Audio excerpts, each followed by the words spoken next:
Infinix note 30 pro এই স্মার্টফোনটি বেশ কিছুদিন আগে বাংলাদেশ মার্কেটে লঞ্চ হয়েছে। আর এই স্মার্টফোনটি নিয়ে বাংলাদেশ মার্কেটে প্রচুর হাইপ ক্রিয়েট হয়েছে। তো এই হাইপ ক্রিয়েট হওয়ার কারণটা কি এবং এই স্মার্টফোনটিতে কি কি স্পেসিফিকেশন থাকছে এই সকল বিষয় নিয়ে ইন ডিটেইলে কথা বলবো আজকের ভিডিওতে। তো মূল ভিডিও শুরু করার পূর্বে আপনাদের কাছে একটি রিকোয়েস্ট, যারা কিনা এখন পর্যন্ত চ্যানেলটিতে নতুন আছেন তারা অবশ্যই চ্যানেলটি সাবস্ক্রাইব করে পাশে থাকা বেল আইকনটি অন করে দিবেন। তো চলুন ভিডিওতে একটি লাইক দিয়ে মূল ভিডিও শুরু করা যাক। তো ফার্স্টে যদি এই স্মার্টফোনটির one of the best selling point নিয়ে বলি, তা হলো এই স্মার্টফোনটির ওয়্যারলেস চার্জিংয়ের সুবিধা। মাত্র 27,000 টাকা বাজারের একটি স্মার্টফোনে ওয়্যারলেস চার্জিং, এইটা তো কিছুদিন আগে কল্পনাও করা যেত না। তো সেই কাজটাই করে দেখিয়েছে ইনফিনিক্স। তো ফোনটির ডিজাইনের কথা বলতে গেলে ডিজাইনটা আমার কাছে তেমন ভালো মনে হয়নি, তবে এই জায়গায় যে চমৎকার ফিচার দিয়েছে তা দেখে আমি অনেকটাই মুগ্ধ হয়েছি। ফোনটির ডিজাইনে আর কিছুটা নতুনত্ব আনতে পারতো। ফোনটির ব্যাক প্যানেলে ব্যবহার করা হয়েছে প্লাস্টিক বা পলিকার্বনেট, তবে তার ঠিক উপরে থাকছে বড় একটি ক্যামেরা পাম্প, যার মধ্যে থাকছে ট্রিপল ক্যামেরা সেটআপ আর সাথে থাকছে একটি ফ্ল্যাশ লাইট। সেই সঙ্গে ফোনটির ফ্রন্টে থাকছে ফুল ভিউ ডিসপ্লে, যার টপে থাকছে ছোট্ট একটি পাঞ্চল।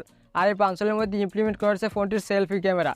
এছাড়া যাবতীয় পোর্টস অ্যান্ড বাটন সবগুলোই অ্যাভেলেবেল থাকছে এই জায়গায়। তো এই সব কিছু নিয়ে এই স্মার্টফোনটির ওয়েট প্রায় 205 গ্রাম এবং থিকনেস 8.5 মিলিমিটার।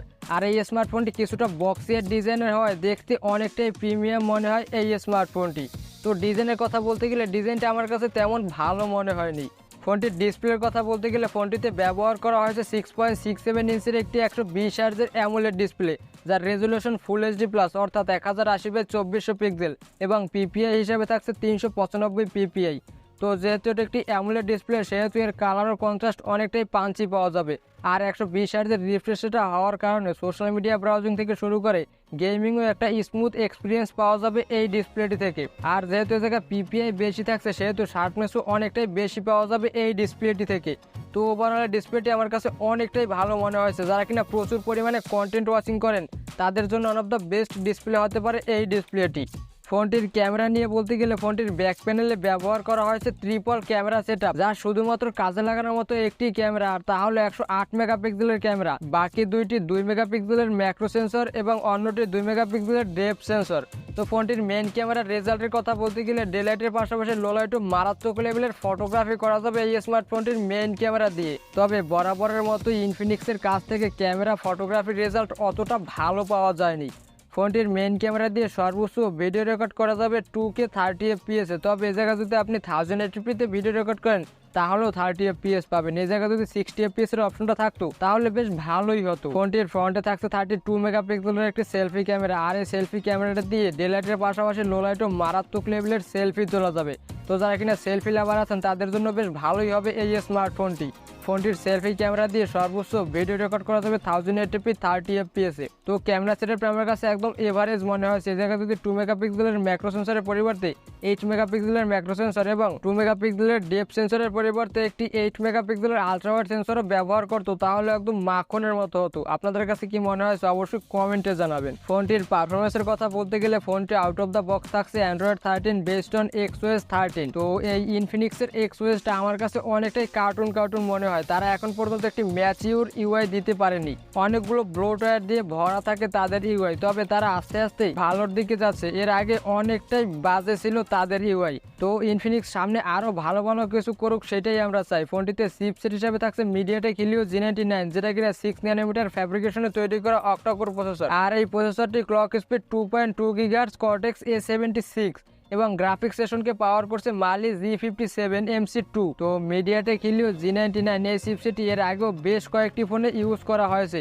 তো ওই ফোনগুলো বাজেট বিবেচনায় চমৎকার লেভেলের পারফরমেন্স দিয়েছে, আর এই স্মার্টফোনটিও তার ব্যতিক্রম নয়। ফোনটির দ্বারা গেমিং এর কথা বলতে গেলে free fire, PUBG, call of duty, Asphalt 9 এর মতো গেম অনায়াসে প্লে করা যাবে কোনো প্রকার ল্যাগ বা হ্যাং ছাড়াই। এছাড়া আমরা রেগুলার ইউজেজে যে সকল ভারী অ্যাপ্লিকেশন ইউজ করে থাকি তাও অনায়াসে রান করা যাবে কোনো প্রকার প্রবলেম ছাড়াই। তো যারা কিনা মোটামুটি গেমারও আছেন তাদের জন্য বেশ ভালো হবে এই স্মার্টফোনটি। ফোনটি থাকছে শুধুমাত্র একটি ভেরিয়েন্টই, আর তা হলো 8GB র্যাম এবং 256GB স্টোরেজ। আর এই স্মার্টফোনটির দাম বাংলাদেশ মার্কেটে রাখা হয়েছে 27,990 টাকা। দ্যাটস মিনস 28,000 টাকা। তো 28,000 টাকা বাজেট সেগমেন্টে বেশ ভালো একটি ডিল বলা যায় এই স্মার্টফোনটিকে। ফোনটির ব্যাটারির কথা বলতে গেলে ফোনটিতে ব্যবহার করা হয়েছে 5000 mAh একটি হিউজ ব্যাটারি।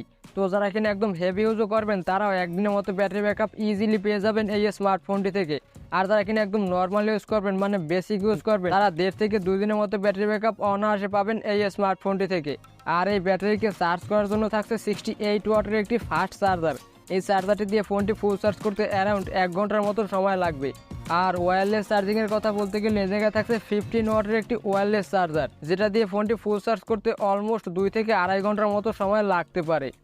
ফোনটির সিকিউরিটির কথা বলতে গেলে ফোনটিতে ব্যবহার করা হয়েছে সাইড মাউন্টেন ফিঙ্গারপ্রিন্ট সেন্সর, যেটা কিনা যথেষ্ট ফাস্ট অ্যান্ড অ্যাকুরেটি মনে হয়েছে আমার কাছে। তবে এই দামে এই জায়গায় যদি ইন ডিসপ্লে ফিঙ্গারপ্রিন্ট সেন্সরটা ব্যবহার করতো তাহলে আরও অনেকটাই ভালো হতো।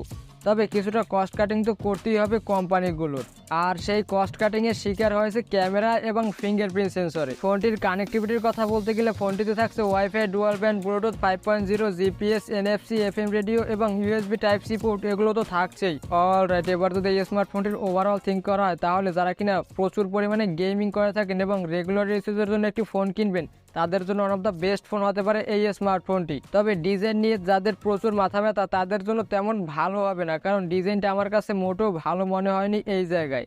পারফরমেন্স সেগমেন্টও বেশ ভালোই খেল দেখিয়েছে ইনফিনিক্স। তো এই ছিল ইনফিনিক্স নোট 30 প্রো এই স্মার্টফোনটির ফুল স্পেসিফিকেশন এবং ছোট্ট একটি রিভিউ।